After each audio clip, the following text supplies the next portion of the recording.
Today we're diving deep, pun intended, into everything we know about the iPhone 17 lineup.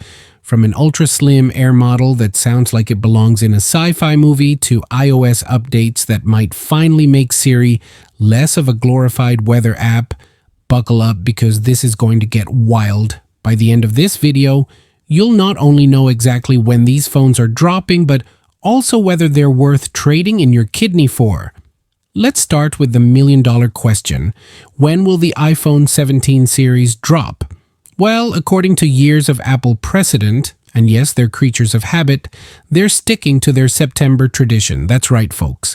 Another fall event packed with shiny gadgets and awkward handshakes from Tim Cook. But here's the kicker. Apple leaks faster than my grandma spills tea at Thanksgiving dinner. We already have whispers about design changes, chip upgrades, and even some eyebrow-raising rumors about AI tools. So mark your calendars because by mid-September, you can expect invites flooding your inbox or at least clogging your iCloud storage. But wait, there's more. What if I told you one of these models might be thinner than your morning toast? Let me explain. Now let's talk lineup. Rumor has it Apple is rolling out three main contenders. The standard iPhone 17, the Pro model for all you camera nerds out there, and the pièce de résistance, the iPhone 17 Air. Yes, you heard that right, Air. It's named after their ultralight laptops, which makes sense until you realize laptops don't fit in your pocket.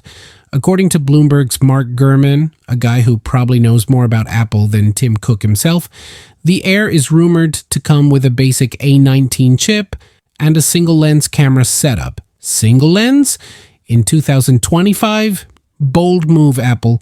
Are we stepping back into 2015 or just trying to save space? And speaking of saving space, how thin are we talking? Some insiders claim it's so slim that picking it up feels like grabbing air, which is ironic since it's called the Air. Oh, and did I mention it might feature Apple's new in-house modem? No more Qualcomm drama, folks, unless, of course, something goes horribly wrong, which knowing Apple isn't entirely off the table. But hold on to your seats because the real shocker isn't the hardware, it's the software. Brace yourselves, things are about to get weird. All right, tech enthusiasts, prepare for liftoff.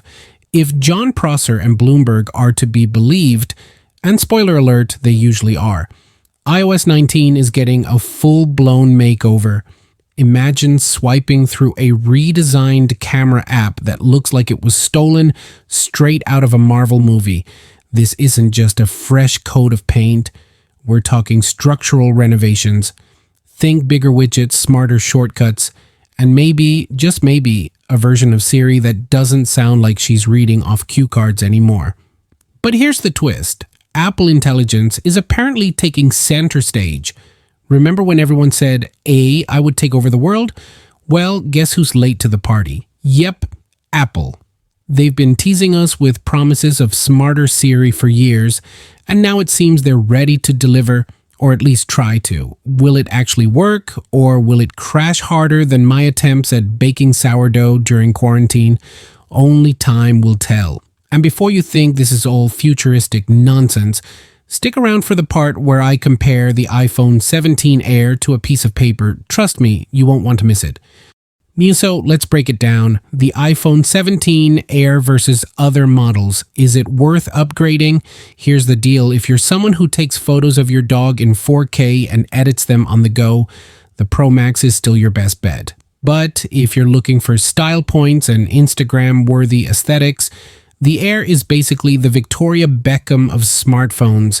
Sleek, expensive, and slightly impractical. Seriously though, imagine holding a phone thinner than a credit card. Sounds cool until you accidentally bend it while sitting down. And then there's the price tag. Apple's pricing strategy is starting to feel like buying concert tickets. By the time you factor in taxes, fees, and whatever else they throw in, you're practically financing a small car. Speaking of cars, remember the iPhone 16e? Yeah, that pricey little experiment. With the Air joining the mix, it seems Apple is determined to make sure no one leaves their store without emptying their bank account first. But here's the golden question. Should you upgrade? Spoiler alert, The answer involves math, memes, and possibly regret.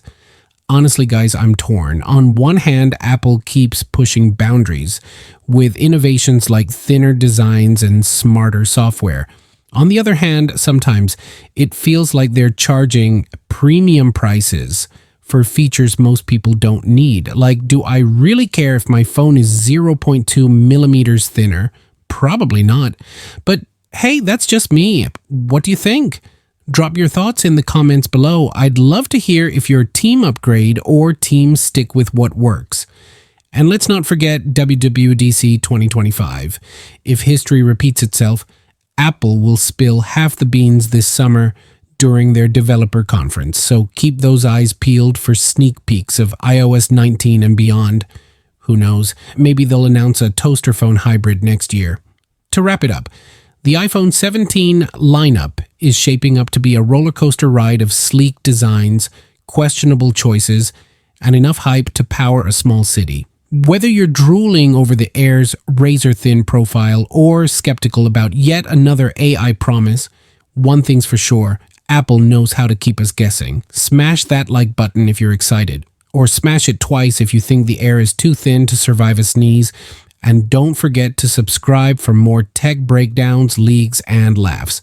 Until next time, stay curious, stay caffeinated, and remember, if your phone starts acting weird, it's probably not haunted, it's just iOS 19.